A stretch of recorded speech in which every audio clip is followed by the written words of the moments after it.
দেখো, endometrial polyp নিয়ে আমি আগেও অনেক ভিডিও করেছি। এখানে যেটা বলছি যে অনেক সময় দেখো আগে কারোর পলিপ ছিল না, আমরা আইইউআই বা আইভিএফ ট্রিটমেন্ট শুরু করলাম, আমি হরমোনাল স্টিমুলেশন দিচ্ছি, এরকম সময় অনেক সময় পলিপ কারো কারো ডেভেলপ করে। পলিপ ব্যাপারটা কি, পলিপ এই যে মডেল দেখিয়েছি, যে গ্রোথ গুলো দেখছো, এই গ্রোথ গুলো পলিপ বলে। ছোট বড় বিভিন্ন সাইজের হতে পারে, একটা বা একের বেশি হতে পারে। এন্ডোমেট্রিয়ামটা যখন আমরা বাড়ার জন্য ওষুধ দিচ্ছি, ধরো আইভিএফ এর আমরা ফ্রোজেন সাইকেল এপিটি ট্রান্সফার করব, ইস্ট্রোজেন ট্যাবলেট দিচ্ছি, তাতে কি হয়, এন্ডোমেট্রিয়ামের লাইনিংটা ঠিক করার জন্য ওষুধ দিচ্ছি, তখন একটু তাড়াতাড়ি ঠিক হয়ে যাচ্ছে, খুব তাড়াতাড়ি বাড়ছে কারু, তখন কি হয়, একটু ফোল্ড হয়ে একটা পলিপ বা এক্সট্রা গ্রোথ তৈরি করে ফেলতে পারে।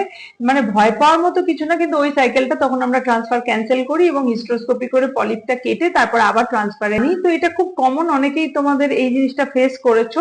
আমরা কেন পলিপটা রাখি না এটা বুঝতে হবে। পলিপটা অনেক সময় অনেক জায়গায় আমাদের স্টাডি আছে যে পলিপ যদি থাকে অনেক সময় প্রেগনেন্সি তাও আসতে পারে, কিন্তু মুশকিল হচ্ছে আইভিএফ প্রেগনেন্সিতে এত ইফস এন্ড বাটস থাকে, পজিটিভ অনেক সময় সব ঠিক থাকলেও হয় না।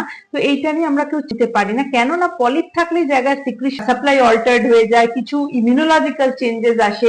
তো এইগুলো থাকার জন্য তখন ইউটেরাসের ভিতরটা অপটিমাল থাকে না প্রেগনেন্সিটাকে অ্যাকসেপ্ট করার জন্য। এটাতে ওয়ারিড হওয়ার কিছু নেই, এরকম যদি তোমার হয়ে থাকে এটা খুব কমনলি হতেই পারে।